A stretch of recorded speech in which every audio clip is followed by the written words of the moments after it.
Guys, welcome to channel the CMA academy. और आज हम करने वाले हैं एडिशनल डेप्रिसिएशन के प्रैक्टिकल क्वेश्चन। चलिए शुरू करते हैं।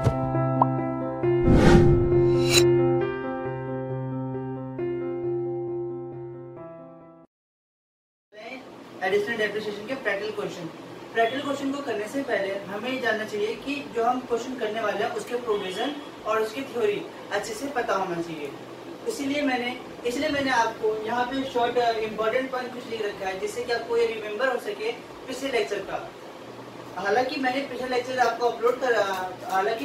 मैंने अपलोड कर रखा है यूट्यूब चैनल पे, आप वहाँ जाके देख सकते हैं, आई बटन पे आपको दिख जाएगा। बट आपके पास अगर टाइम नहीं पिछले लेक्चर को रिविजन करने के लिए तो आप यहाँ से रिविजन कर सकते हैं, यहाँ से, ठीक है। तो इम्पोर्टेंट पॉइंट में क्या है, कुछ यहाँ पे 4 इम्पोर्टेंट पॉइंट है जो आपको पिछले लेक्चर को रिवीजन करने में आपको हेल्प करेगी। तो चलिए अपने व्हाइट बोर्ड पे आते हैं। पहला है यहाँ पे कॉन्सेप्ट, क्या है कि लेस देन 180 डेज। यहाँ पे हम लोगों ने पिछले लेक्चर में यहाँ पे कॉन्सेप्ट पढ़ा था 180 डेज वाला।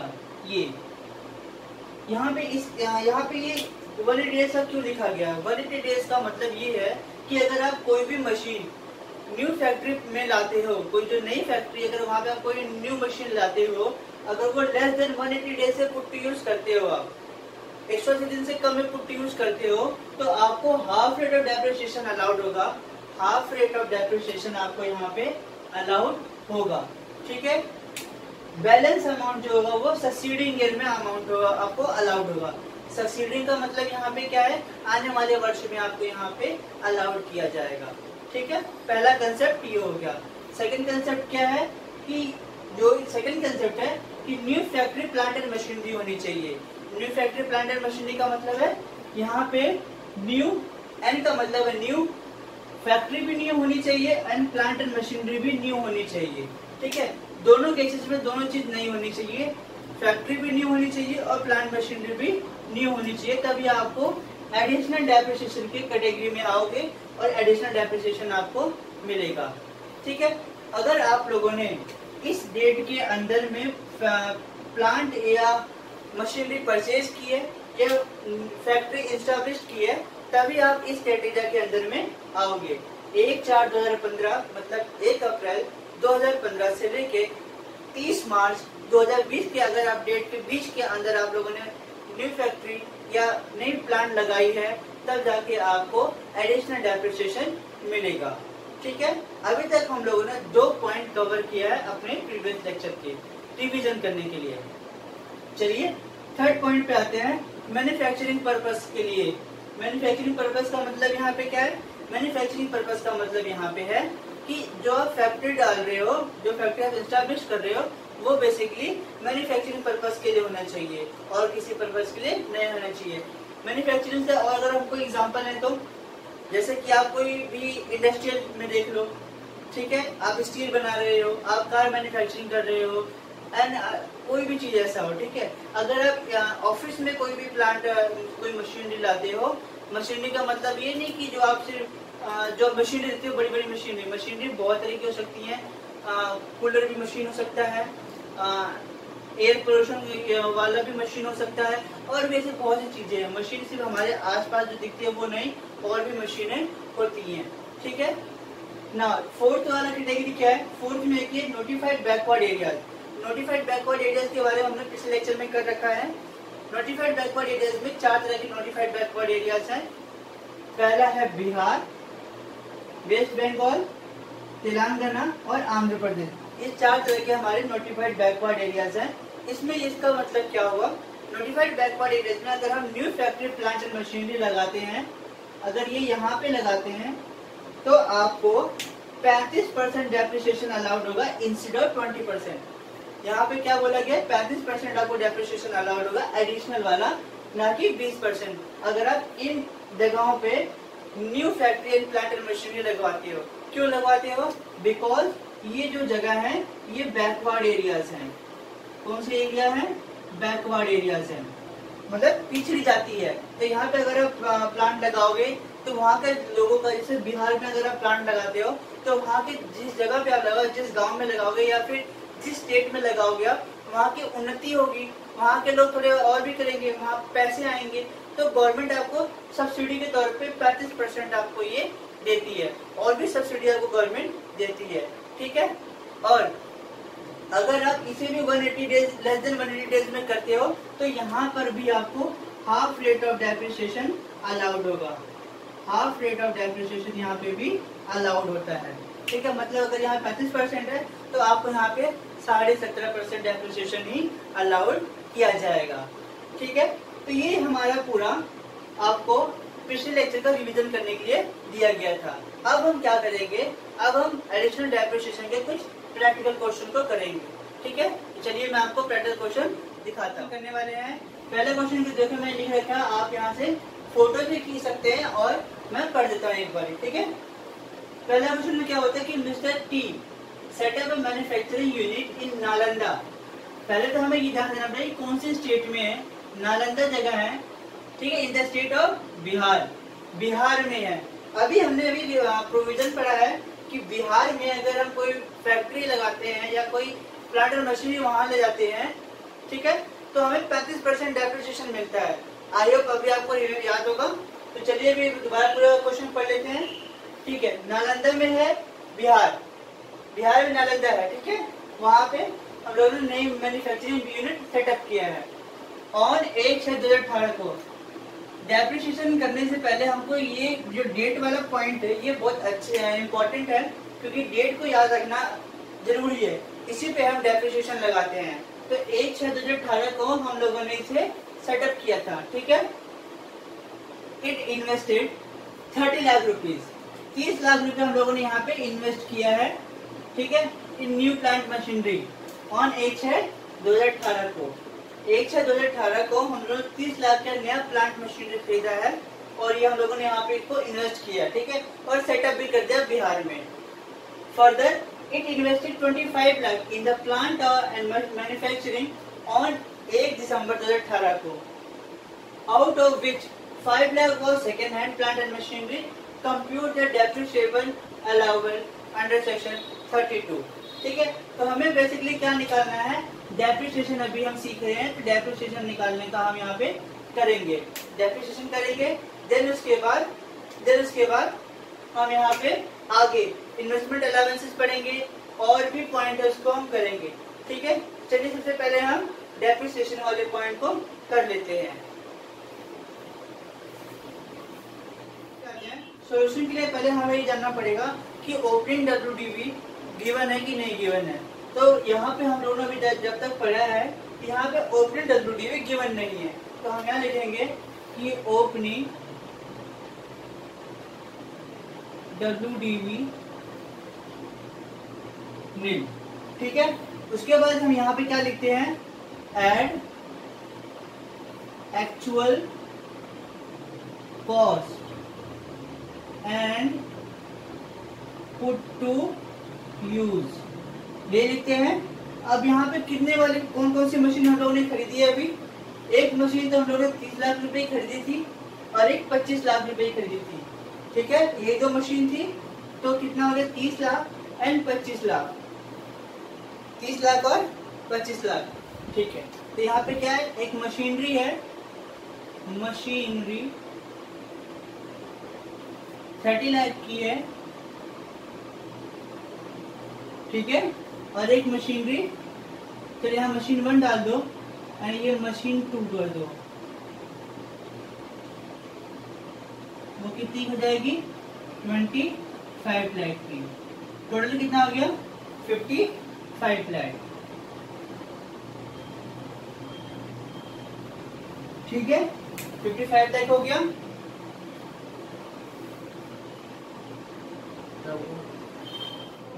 अब ये क्या आ गया हमारा 55 लाख, इसको करेंगे यहाँ पे 55 लाख, इसको बोलेंगे ये हमारा आ गया क्लोजिंग WDV, क्लोजिंग WDV। अब यहाँ से हम क्या माइनस करते हैं, हम लोगों ने फॉर्मेट पहले ही कर लिया है, तो हम लोग यहाँ से क्या माइनस करते हैं, यहाँ से हम लोग माइनस करते हैं नॉर्मल डेप्रिसिएशन और एडिशनल डेप्रिसिएशन, इसमें से हम और माइनस करेंगे। तो यहाँ से हम माइनस करेंगे less normal depreciation. Normal depreciation कैसे माइनस करेंगे, एक तो ये 30 लाख पर नॉर्मल डेप्रिसिएशन लगेगा और दूसरा 25 लाख पर नॉर्मल डेप्रिसिएशन लगेगा। ठीक है, अब यहाँ पे आपको क्या ध्यान देना है? ध्यान ये देना है कि जो हम लोगों ने डेट के लिए बोला था, जो डेट है मेन, ये जो डेट है, ये जितनी भी डेट यहाँ पे मैंने लिखा है, एक ये डेट और एक ये वाला डेट, ये दोनों डेट हमको याद रहना चाहिए, क्योंकि इसी के बिहार पे हम लोग डेट ऑफ डेप्रिसिएशन लगाएंगे। ठीक है, तो एक मशीन 1 पे, M1 पे और एक M2 पे। ठीक है, M1 हमारा 30 लाख का है और M2 हमारा 25 लाख का है। यही जो था, M1 हमारा 30 लाख का है और M2 जो हमारा है वो 25 लाख रुपए का है।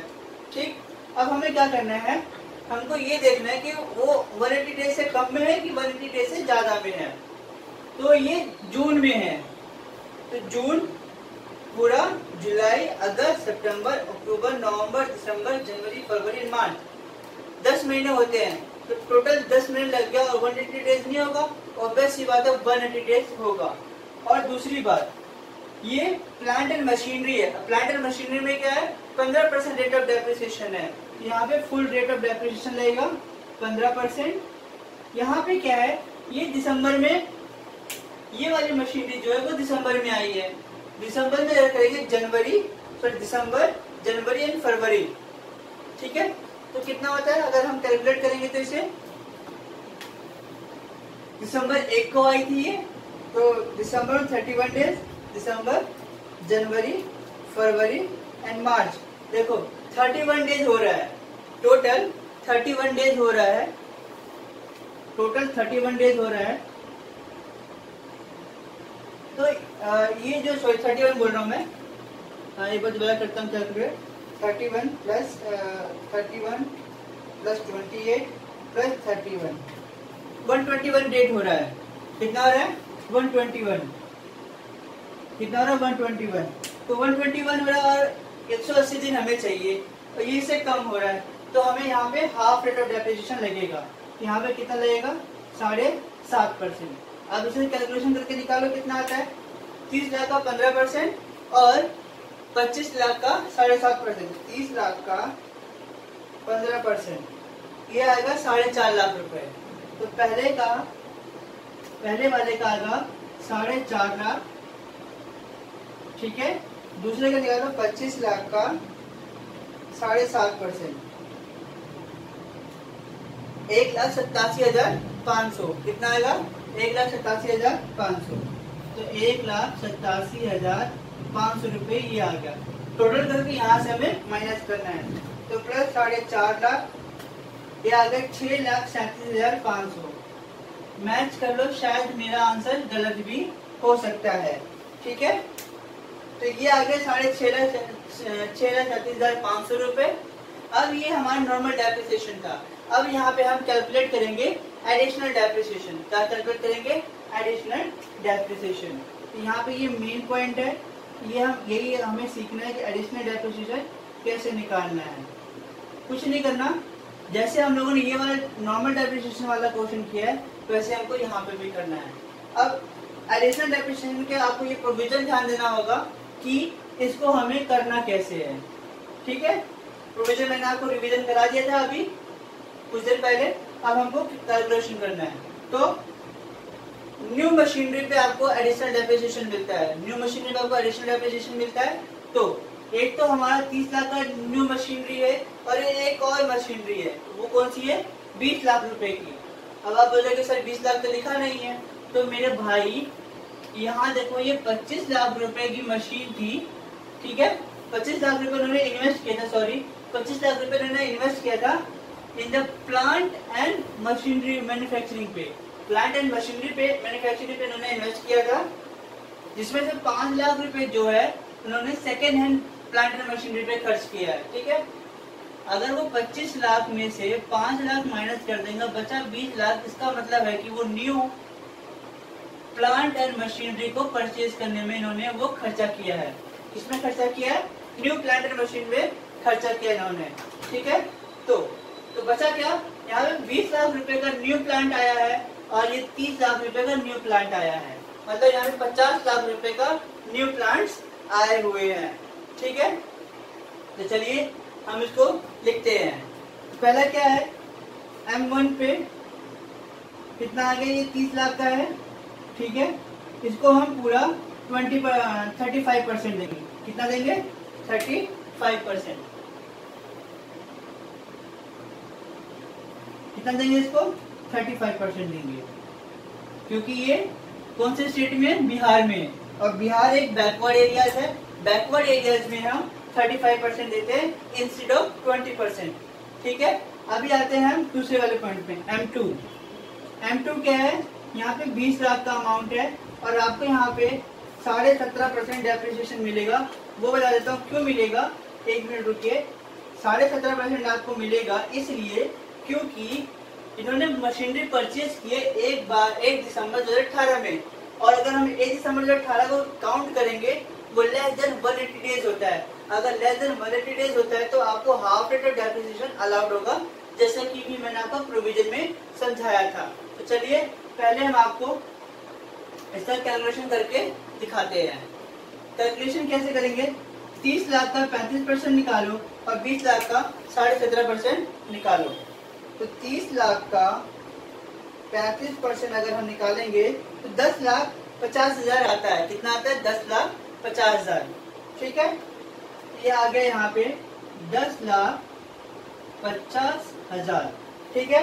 दूसरा 20 लाख का 17.5% निकाल दो, तो 20 लाख ये हमारा, इसका 17.5% आता है 3.5 लाख रुपए, ठीक है। यहाँ पे ऐड करेंगे 3.5 लाख। अब इसको ऐड करो, कितना होता है, 10,50,000 प्लस 3.5 लाख, एक आएगा 14 लाख रुपए। यहाँ पे 14 लाख लिख दो और यहाँ से ये माइनस कर दो। टोटल अमाउंट कितना बचेगा वो बता दो मुझे, ठीक है। टोटल अमाउंट निकालने कैसे करेंगे, 55 लाख माइनस 6,37,500 माइनस 14 लाख, ये आएगा 34,62,500। कितना आएगा, 34,62,500। यहाँ पे लिख दो 34,62,500, और ये क्या हो गया हमारा, क्लोजिंग WDV और डेप्रिसिएशन। क्या हो गया हमारा, क्लोजिंग WDV ऑफ डेप्रिसिएशन। अभी जो क्लोजिंग WDV ऑफ डेप्रिसिएशन है ये आपका ओपनिंग हो जाएगा नेक्स्ट ईयर के लिए। क्या हो जाएगा, ओपनिंग हो जाएगा आपका नेक्स्ट ईयर के लिए, ठीक है। तो ये हमारा पहला क्वेश्चन था जिसमें मैंने आपको ये समझा दिया कि एडिशनल डेप्रिसिएशन कैसे निकालते हैं।